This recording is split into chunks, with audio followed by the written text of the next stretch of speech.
is a new approach to climate change. And we are nearing the end now, and the summer's coming near the end. It's a cool day today, so it's lovely. And I'm here and looking out the window on the River Thames to see if I can show you that. See if that shows. I don't know if that's.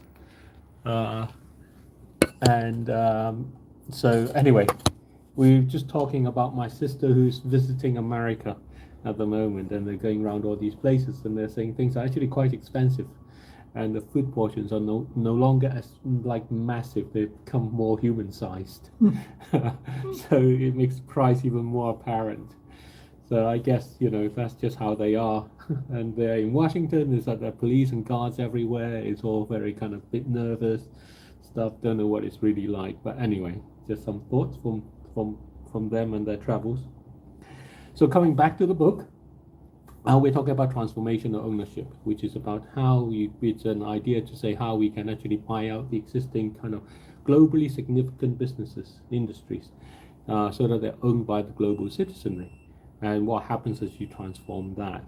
And this section then is what happens to the profits from the transformed companies, because they operate much like they do now. If you think about most of our companies, even if they're private companies, they're owned by private investors, which tends to be kind of funds that are financed at the end of it by our pensions and savings. So effectively, it's the same sort of thing, but rather than just simply the people's pensions and savings, it is owned by people, everybody, kind of with each person having their own proportion of kind of say in that way. But what happens to the profits from the transformed companies? Profits from companies benefit their owners. That's why people own companies. This is the same for the profits of the companies under transformational ownership. In this case, the owner is the global citizenry. The profits therefore go to every one of the 8 billion individuals in the world. Currently, oil, gas, and coal companies pay out several $100 billion a year in dividends to their investors. Imagine, for the sake of simplifying the arithmetic, this is $400 billion a year, which would work out to be $50 a year per person, regardless of age, gender, and creed. $50 is a meaningful amount of money even for individuals living in rich countries. This amount can be even more significant if people pooled it together. A child, for example, might pool with other pupils in the school class. This could become over $1,000 for a class of 30 to provide resources they can choose for themselves. For a small town with several thousand people, this can become $100,000 a year. This amount can support payments on the $1 million projects. Again, the community can choose these projects for themselves. At the individual level, $50 is still significant. About half of the world's population lives under $10 a day. They themselves know best what they need. This would allow them to kickstart their own business or to celebrate with their families and neighbors. The key is this money is a redistribution of the money people spend to buy Thrive contracts. Since most money is spent by people in developed countries, this redistributes it equally to everyone. In this way, it's a form of equitable and personal climate financing. And just as an explanation, Thrive contracts are contracts on the oil and gas and coal that's in the ground, that's kind of yet to be exploited, so that we can then decide on what we want to do with it, and each person can buy theirs in that way. What happens if existing oil, gas, and coal company owners don't agree? This is interesting. It opens up the question of whether shareholders are responsible for what the company they hold shares in does. The UK's Crown Prosecution Service states, with respect to corporate offenders, prosecution of companies should not be seen as a substitute for the prosecution of criminally culpable individuals, such as shareholders. The key here is what makes it someone criminally culpable. That has to have the elements of intent and also awareness. The offer of transformational no ownership provides both. Shareholders are the owners of companies, the management of the company works for them, and the board of the company is there to represent them. All the staff of the company are there to serve the wishes of the shareholders. The shareholders are responsible for what the company does. If a company knowingly poisons the land and harms people, then this is a criminal offense. And if the shareholders are fully aware of this activity and support it with their ownership, then the shareholders not only need to be liable, but are liable. If the company sells the poison to another, knowing whether it is used, whenever it is used, it will harm people, then the shareholders equally are complicit if they own the company with the intention of the company being to sell the poison in this way. The financial benefits that they get from the company comes from with responsibility. This is responsibility for the actions the company they own takes. Everything that a company does is done for the personal benefits of the shareholders. Whoever knowingly benefits from the proceeds of crime is liable for the crime. If they also provide the means by which the crime is committed, then they're complicit in the committing of the crime. This is readily accepted in cases where businesses are owned by single families. It makes no difference if the company is owned by more diverse shareholders. The ownership brings them into a family, and each one is responsible. In the current setup, oil, gas, and coal company shareholders are shielded from these responsibilities. This is wrong. This is recognized by shareholders who have divested from the industry. They do so because they do not feel they can be part of this collusion. However, divestment sells the shares to other people who, unfortunately, are able to hide their responsibility behind the broader anonymity of the share ownership body. Transformational ownership changes this.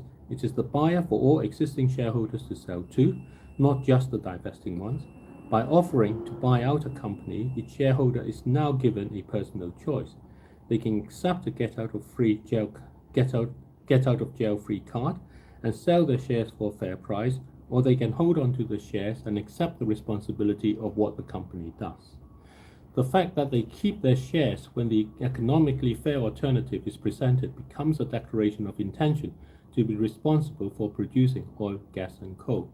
The fact that the offer is made because the production of oil, gas, and coal irreparably harms people makes not selling a declaration of intent to harm. This makes their intent and awareness clear and opens them to potential personal legal challenges. Currently, legal actions are focused on the company. The companies have cash. They can afford to drag the lawsuits out. They can also issue strategic lawsuits against public participation, or SLAPP, to threaten climate activists and even governments and regulators. This is wrongly shielding the shareholders. It is the individual shareholders who benefit from the profits. They need to face the true costs versus the benefits of the share ownership. Shares in oil, gas, and coal companies carry more liabilities than benefits. Large institutional shareholders, such as major investment companies, tend to own oil, gas, and coal companies through something called index tracking. These investment companies offer investment vehicles to retail investors, where shares in every available investable companies are held. That is how the investment companies end up being the largest shareholders of oil, gas, and coal companies. For them, the index tracking protects them from accusations of intent. However, transformational ownership changes this. The shares are put into the hands of the global citizenry and are no longer available for people to buy. The transformed companies would naturally drop out of the indices. If the investment companies continue to remain as owners, then that would now be a voluntary and intentional choice. It would make them responsible and liable for the harm that comes from using oil, gas, and coal. National companies are generally symbols of national pride. The government is the majority shareholder and often the only shareholder.